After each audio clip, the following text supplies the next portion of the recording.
नमस्कार दोस्तों अगर आपको सनराइजर्स हैदराबाद और कोलकाता नाइट राइडर्स के बीच खेला गया आईपीएल का 25वां और सबसे रोमांचक महामुकाबला पसंद आया हो तो आप इस वीडियो को एक लाइक ज़रूर करें। दोस्तों इस वीडियो का लाइक टारगेट हमने 400 लाइक्स का रखा है, तो दोस्तों इस वीडियो का आप दिल से लाइक ज़रूर करें। दोस्तों आईपीएल 2022 के 25वें और एक और रोमांचक महामुकाबले में आईपीएल इतिहास की दो बड़ी टीमें एक दूसरे से भिड़ी। इस बार केन विलियमसन के सनराइजर्स हैदराबाद के सामने श्रेयस अय्यर की कोलकाता नाइट राइडर्स की टीम खड़ी थी। इस रोंगटे खड़े कर देने वाले महामुकाबले में रोमांचक मुकाबले में हैदराबाद के कप्तान केन विलियमसन ने टॉस जीता और पहले गेंदबाजी का फैसला लिया और कोलकाता की टीम को पहले बल्लेबाजी के लिए आमंत्रित किया। उसके बाद रनों की बारिश करने के इरादे से कोलकाता के दो दिग्गज ओपनर बल्लेबाज मैदान में उतरे। इस बार वेंकटेश अय्यर के साथ एरॉन फिंच को कोलकाता की पारी का आगाज करने मैदान में भेजा गया, लेकिन हैदराबाद के गेंदबाजों की घातक गेंदबाजी की वजह से वेंकटेश अय्यर और एरॉन फिंच की यह ओपनिंग जोड़ी ज्यादा देर तक मैदान में नहीं टिक पाई और पारी का दूसरा ओवर डालने आए मार्को जेनेसन ने एरॉन फिंच को निकोलस पूरन के हाथों कैच आउट करा दिया।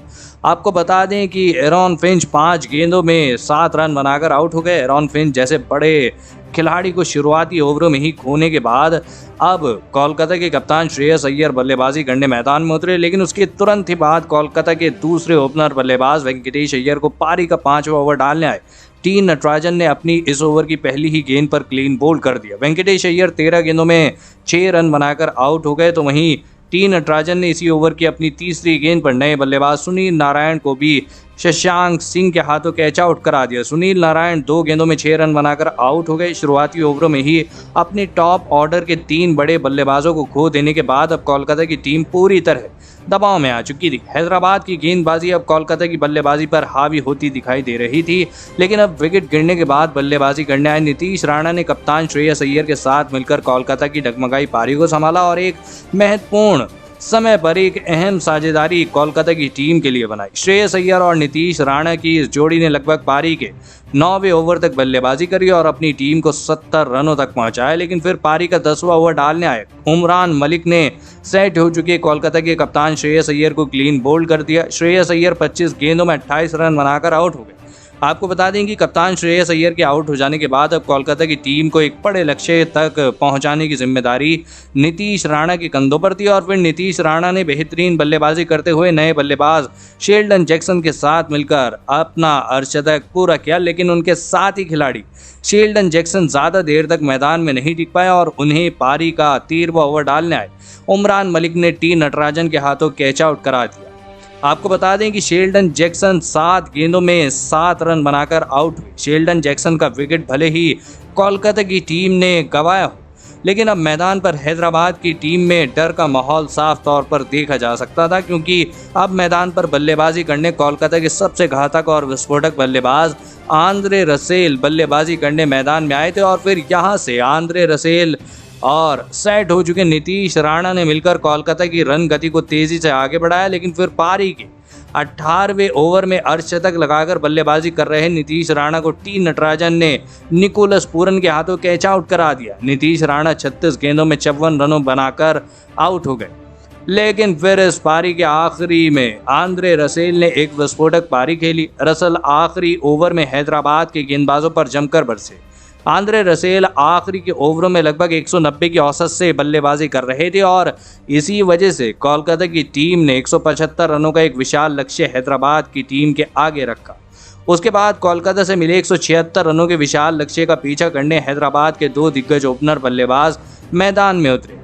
अभिषेक शर्मा और हैदराबाद के कप्तान केन विलियमसन के कंधों पर हैदराबाद की टीम को एक बढ़िया और विस्फोटक ओपनिंग शुरुआत दिलाने की एक बड़ी जिम्मेदारी थी, लेकिन कोलकाता की खतरनाक गेंदबाजी के आगे हैदराबाद की ओपनिंग जोड़ी ज़्यादा देर तक मैदान में नहीं टिक पाई और पारी के दूसरे ही ओवर में गेंदबाजी डालने आए पैट कमिंस ने अभिषेक शर्मा को क्लीन बोल्ड कर दिया। अभिषेक शर्मा 10 गेंदों में 3 रन बनाकर आउट हो गए। आपको बता दें कि अभिषेक शर्मा जैसे बड़े खिलाड़ी के आउट हो जाने के बाद अब कोलकाता की टीम की तरफ से बेहतरीन फॉर्म में चल रहे राहुल त्रिपाठी बल्लेबाजी करने मैदान में उतरे और फिर राहुल त्रिपाठी और कप्तान केन विलियमसन ने मिलकर थोड़ी देर के लिए हैदराबाद की पारी को संभाल लिया, लेकिन फिर पारी का 6वां ओवर डालने आए आंद्रे रसेल ने बेहतरीन बल्लेबाजी कर रहे केन विलियमसन को क्लीन बोल्ड करके हैदराबाद की टीम को एक बड़ा झटका दिया।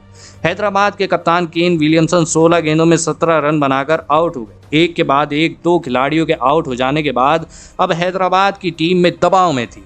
इतने बड़े लक्ष्य का पीछा करते हुए केन विलियमसन जैसे बड़े खिलाड़ी को खोना हैदराबाद की टीम के लिए एक बड़े सदमे की तरह था। लेकिन कप्तान केन विलियमसन के आउट हो जाने के बाद बल्लेबाजी करने आए एडन मार्करम ने सेट हो चुके राहुल त्रिपाठी के साथ मिलकर हैदराबाद की पारी को संभाला और धीमी मगर एक महत्वपूर्ण साझेदारी हैदराबाद की टीम के लिए बनाई।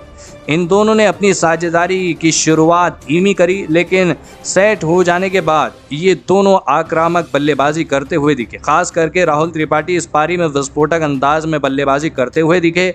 आपको बता दें कि राहुल त्रिपाठी और एडम मार्करम की इस साझेदारी को तोड़ने के लिए कोलकाता के कप्तान श्रेयस अय्यर एड़ी चोटी का जोर लगा रहे थे, लेकिन ये साझेदारी रुकने का नाम नहीं ले रही थी। इसी बीच राहुल त्रिपाठी ने अपना अर्धशतक भी पूरा कर लिया। राहुल त्रिपाठी अर्धशतक लगाने के बाद भी कोलकाता के गेंदबाजों पर अपने बल्ले से आग बरसा रहे थे।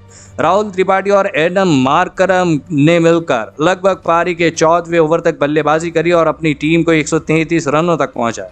लेकिन फिर पारी का 15वां ओवर डालने आए आंद्रे रसेल ने सेट हो चुके राहुल त्रिपाठी को वेंकटेश अय्यर के हाथों कैच आउट करा दिया। राहुल त्रिपाठी से 37 गेंदों में 71 रनों की विस्फोटक और मैच जिताऊ पारी खेलकर आउट हो गए। लेकिन आउट हो जाने के से पहले राहुल त्रिपाठी अपना काम कर चुके थे, जिसके चलते अब कोलकाता की टीम को आखिरी के 3 ओवरों में 18 रनों की आवश्यकता थी। मुकाबला रोमांचक बना हुआ था, लेकिन एडन मार्करम राहुल त्रिपाठी के आउट हो जाने के बाद खतरनाक बल्लेबाजी करते हुए दिखे। एडन मार्करम ने नए बल्लेबाज निकोलस पूरन के साथ मिलकर आखिरी ओवर में धमाकेदार बल्लेबाजी करके दिखाई और फिर पारी के 18वें ओवर में गेंदबाजी डालने आए पैट कमिंस की इस ओवर में लगातार 2 छक्के जड़कर मार्करम ने हैदराबाद को इस मुकाबले 7 विकेटों से कोलकाता के खिलाफ जीत दिला दी। दोस्तों, भले ही एडन मार्करम ने आखिरी के कुछ ओवरों में धमाकेदार बल्लेबाजी करके हैदराबाद की टीम को जीत दिला दी हो, लेकिन इस जीत का असली श्रेय जाता है राहुल त्रिपाठी को, जिन्होंने अपने विस्फोटक पारी से कोलकाता जैसी खतरनाक गेंदबाजी वाली टीम को इस महामुकाबले में धूल चटा दी और 37 गेंदों में 71 रनों की एक बेहतरीन और विस्फोटक पारी खेली। तो दोस्तों, आप राहुल त्रिपाठी की इस बेहतरीन पारी के लिए उन्हें 10 में से कितना अंक देना चाहेंगे? आप अपनी राय नीचे कमेंट में देना बिल्कुल भी ना भूलें। धन्यवाद।